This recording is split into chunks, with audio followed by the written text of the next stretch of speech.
You're listening to The Bible Guys, a podcast where a couple of friends talk about the Bible in fun and practical ways.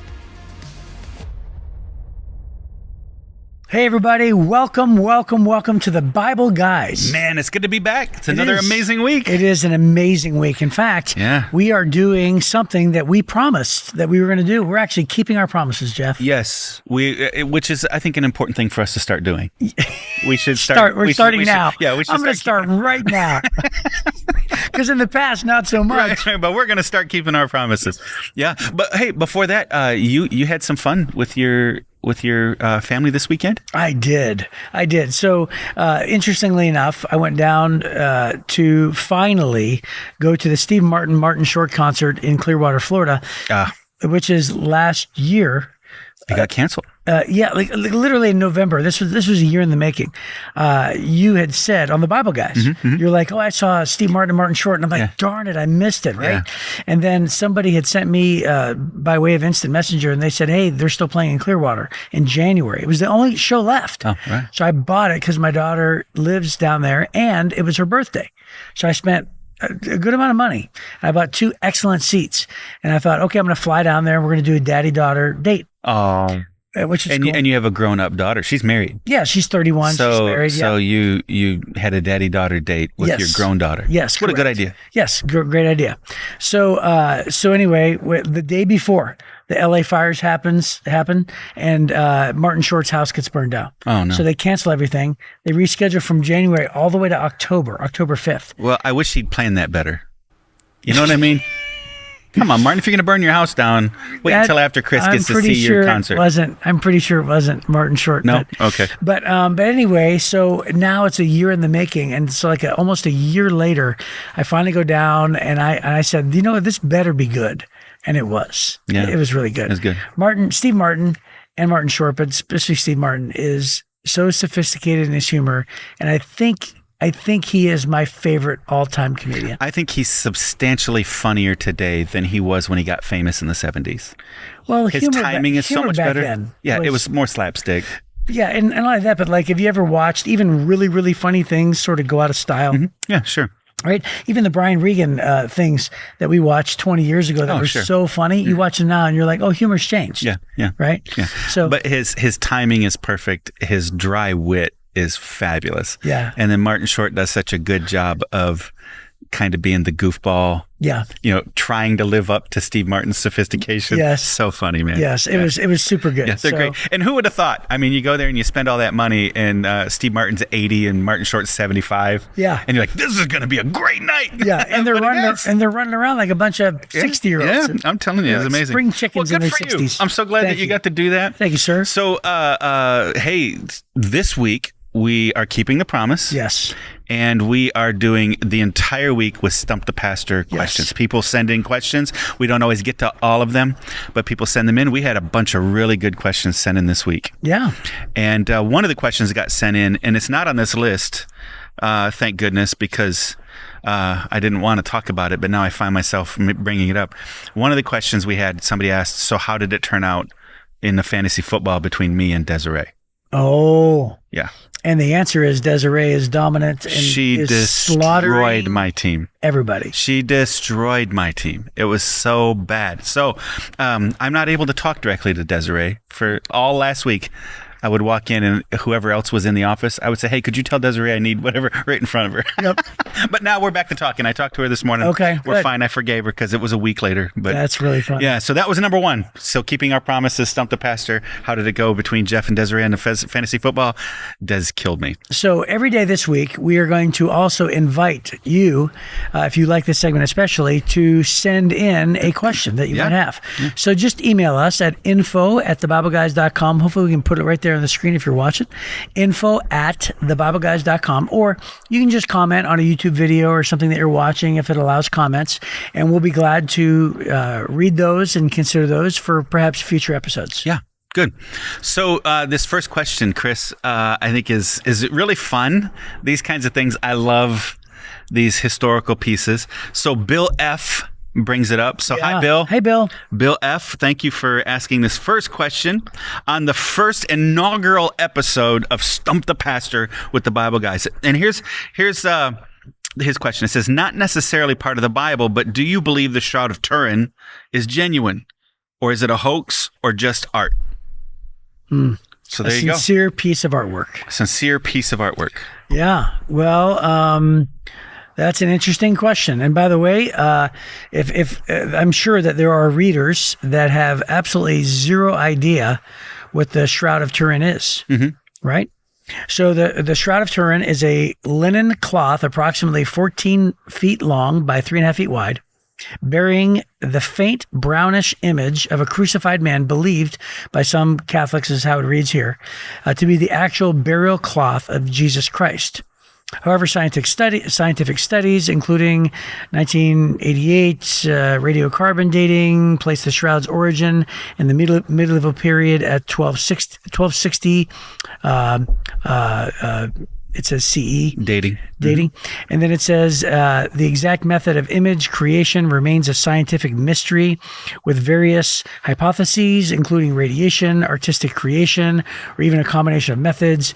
But the process that created this unique photographic negative image with no apparent pigments or dyes is not fully understood. So basically it is if you believe that it is a genuine artifact of Jesus, then you believe that it is the strips of linen that were wrapped around Jesus. Yeah. In John chapter 20, it mentions when Peter and John run into the tomb, and it says, then Simon Peter arrived and went inside the tomb, and he also noticed the linen wrappings lying there, while the cloth that had covered Jesus' head was folded up and lying apart from the other wrappings. So the Bible acknowledges that Jesus was wrapped up. Imagine kind of like a mummy, right? Kind of like that. He was, but it was one big sheet wrapped up. So they would have bundled his body up under one big sheet, which was traditional. Yep. And then also Luke, so the Bible acknowledges that. Luke chapter 24 in the other gospel, verse number 12, also says the same thing. Same thing. Yeah. So, yeah, I like this stuff. I like archaeology. I like all of these things. Historically, I watch, documentaries and things like that. I bet you I've probably watched 15 documentaries on this. Wow. I've probably read. That is actually 15 more than me. Yeah. All these things. And it's always interesting to me. Which, by the way, let me squeeze this in. John chapter 19, verse 40 actually talks about them wrapping Jesus' body. It says, taking Jesus' body, the two of them wrapped it with spices and with strips of linen. This was in accordance to Jewish burial customs. Right. Okay. So a few of the facts that everybody agrees on. This is clearly the image is of a crucified man whose body had been through tremendous stress. Yeah. Right. So almost trauma, everybody, blood. Yeah, trauma. So everybody acknowledges that part of it. The other thing that everybody acknowledges, those for it and those against it, every scientist who goes, it's fake, every one of them admits nobody knows how to make it. So as sophisticated as we are at proving that it's fake, we're not sophisticated enough to reproduce it. Right. So I've always thought that was interesting. It always feels to me, as I read the documents or watch the documentaries, it always feels to me that if the speaker believes it or if the interviewer believes it, it's all skewed. This is true. And if they don't, it's all strongly skewed. It's not true. That seems to be how it is. Well, before this podcast started, I looked it up and was trying to Google it. And then, of course, Wikipedia, the most reliable thing on the internet. Absolutely most reliable. It came up, and it was interesting because it listed, and again, I mean, it's just edited by people, right? But it was interesting because it listed that it was the evidence stemmed all the way back to the 1200s, as was mentioned. 1260. Yeah, and then somewhere around 1348 or somewhere right around there, I think it was what I read, said that it was then proven to be a forgery, and it was like painted. But then somebody came along after that and couldn't, like you said, couldn't identify how it could be. And they did that through like masking tape, and they took like samples off of it.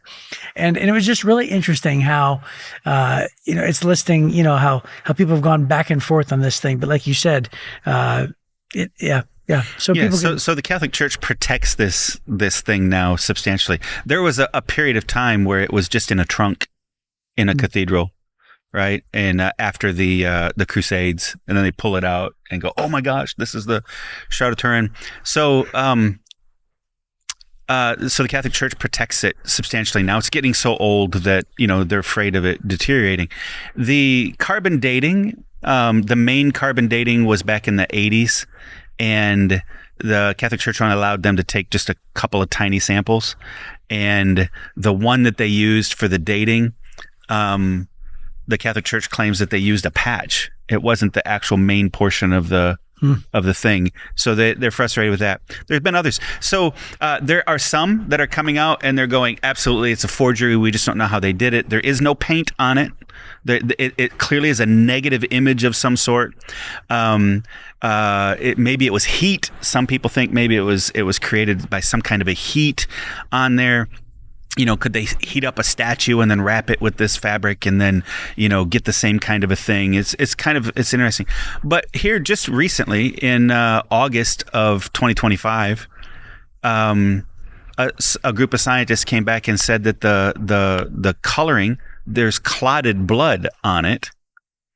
And it appears that the body was ritually cleaned or cleansed. And the clotted blood would be after death, right? Not before. And so they're saying this isn't a painting because, they found clotted blood or whatever. So they have that. Another one, another scientist in October of 2025 came out and said that there appears to be... October 25, like this month? Yeah. That there appears to be negative evidence of teeth. In like an X-ray, only it's a negative X-ray, so it's out instead of in. And he says he thinks that that's evidence of the fact that this was energy and light emitting from the body that was wrapped in it, rather than being imposed on the linen. It was shot out at the linen, right? Which wouldn't make sense unless the body could glow. Yeah. So you get both sides. You get scientists going, nope, the fabric is wrong. It's too new or whatever, and others go, no, you tested the wrong part of the fabric. So it goes back and forth. But here's what I know. Jesus says this. You and I, we've been in cathedrals all around the world. I've been in, I was just in another cathedral a couple weeks ago. They have all these relics. And people come up and they touch the relics and they weep over the relics. And they're hoping for good luck, right, from these relics. Yeah, or blessing or something. Yeah. And... well, if you're touching a thing and hoping for blessing, what you're hoping for is good luck, right? That's what you're wanting. It's the same thing as touching the belly of Buddha. You're hoping Buddha will bless you, but really, we both know it's just asking for luck. Well, by the way, that's a deeper conversation too, because people, there's a lot of people that would. Have anybody ever come up to you and said, "Here, bless this object"? Mm-hmm. Yeah. Right, and so that's a whole nother conversation, right? Right. So I was, so he may be one of my favorite, and this is crazy. The Coptic church in Egypt, they were founded by Mark, the apostle, or the writer of the book of Mark, right?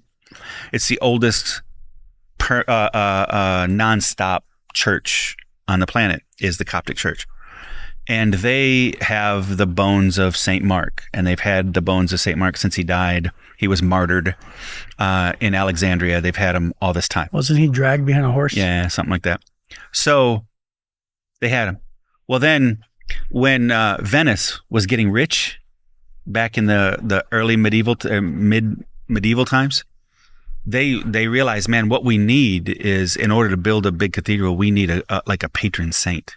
We need a saint to take care of us and to give a focus to our nation. And so they sent some merchants down and some mercenaries, and they stole half the body of Mark.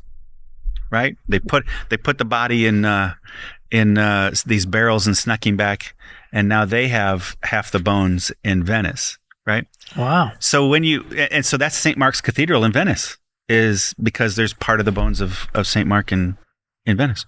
So there's this real odd obsession throughout Christianity to get a hold of the relics. I'm not going to be able to sleep knowing that half of Mark Body's is gone. Yeah. Half of it's in Egypt, half of it's in Venice. I would have preferred for somebody to steal all the bones. Yeah. And they have in the murals up on the walls in St. Mark's Cathedral, it up on the exterior, it shows the story of them bringing these things back, the body back in barrels. Yeah. So anyways, that to be said, there's been this odd obsession of Christianity that, man, here's a nail. Here's a splinter of the wood from the cross. Here's a cup that caught the blood of Christ. Here's the bones of St. Mark. Somehow there's good luck on there. Harrison Ford found that one. Yeah, he found that one. And there's nowhere in the Bible that says to venerate these things. Right.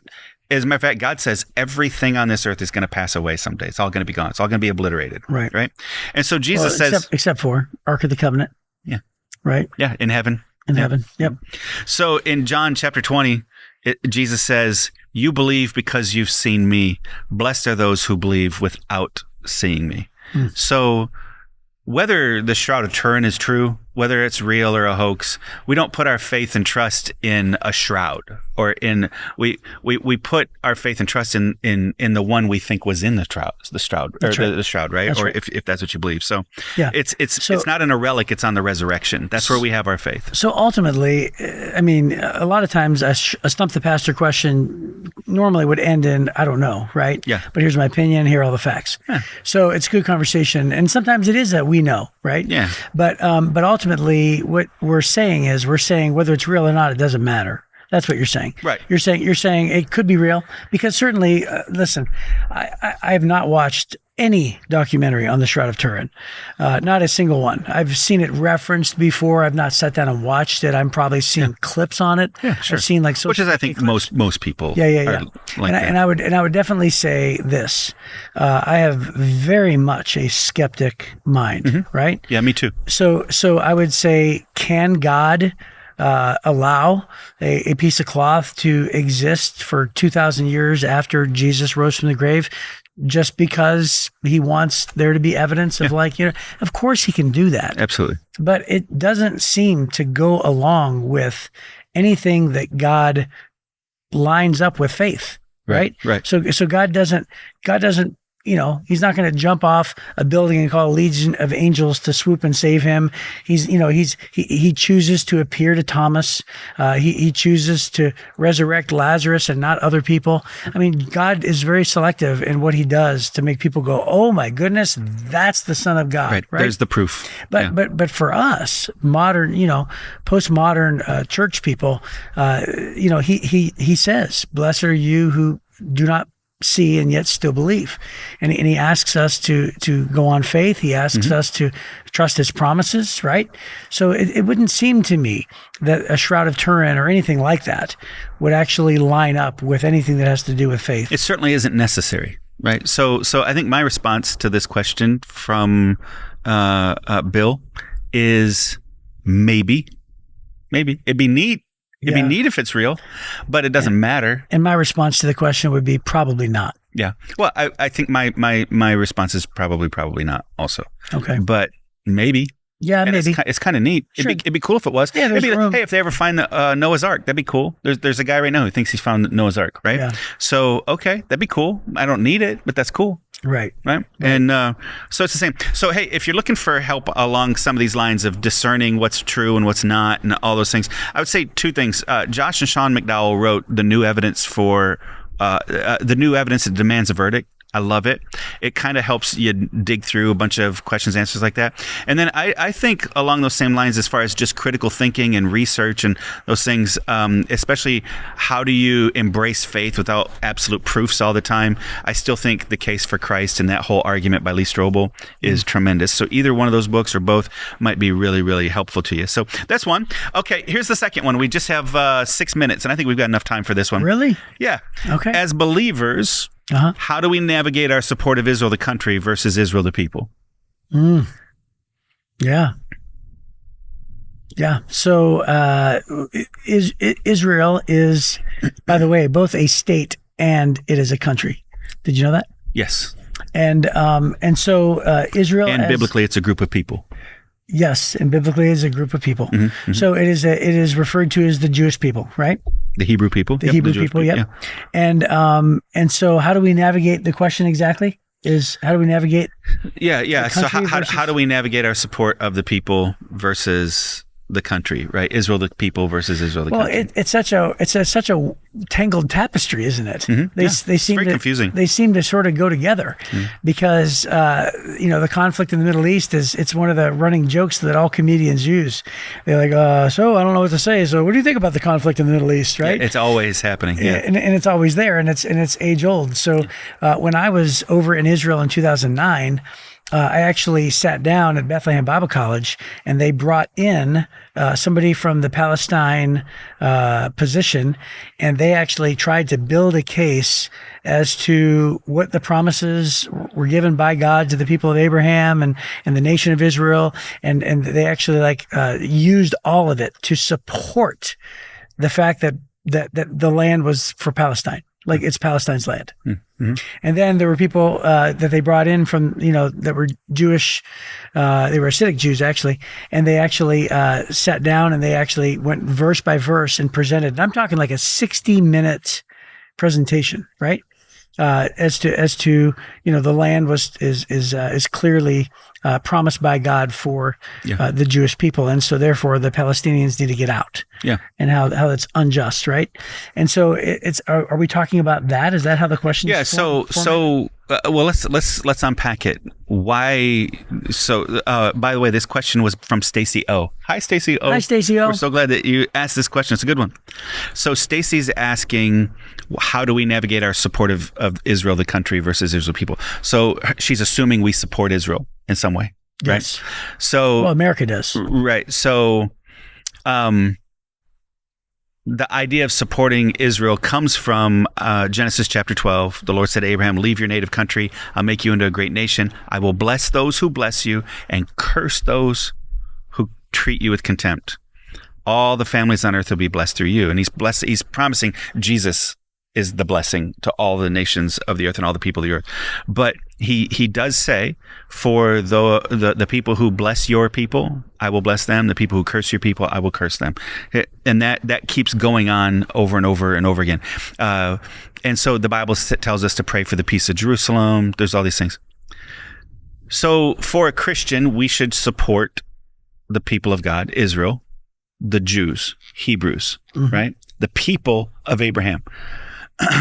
But it's possible for me to support the people of Abraham without always being excited about the behaviors of a legislature, right? And so, and I'm not passing judgment on the current situation. I think that Israel finds himself in a very difficult situation. They were reformed as a nation in the 1940s. In the 6-Day War, in the 60s and the 70s, they got invaded by all of their neighbors. And then the terrorist groups that stand against Israel don't believe they deserve to exist on the planet. Right. And so they live for the purpose of annihilating that entire nation and the sovereignty of that nation. So, it's very difficult to live when you're completely surrounded by enemies all the time. And then you tend to be heavy-handed and you make more enemies. And so the political side of it is very confusing. But here's my best explanation of this. Whether our listener is a Republican or a Democrat or something in between, there have been times when you didn't like your Congress or your president, but you still loved your nation. Right. I'm still proud to be an American. Right. Even whether I like my president or I don't like my president, whether I like the current laws or I don't like the current laws, whether I like how we're behaving globally or whether I don't, I still support the American people. I still think that families deserve to exist. I believe that everybody deserves to live in peace. I believe that everybody deserves to live in freedom, that kind of thing. And so I think it's along those lines as a Christian, we have to use biblical discernment, understand that Israel finds himself in a very difficult position where everybody around them wants to wipe them out.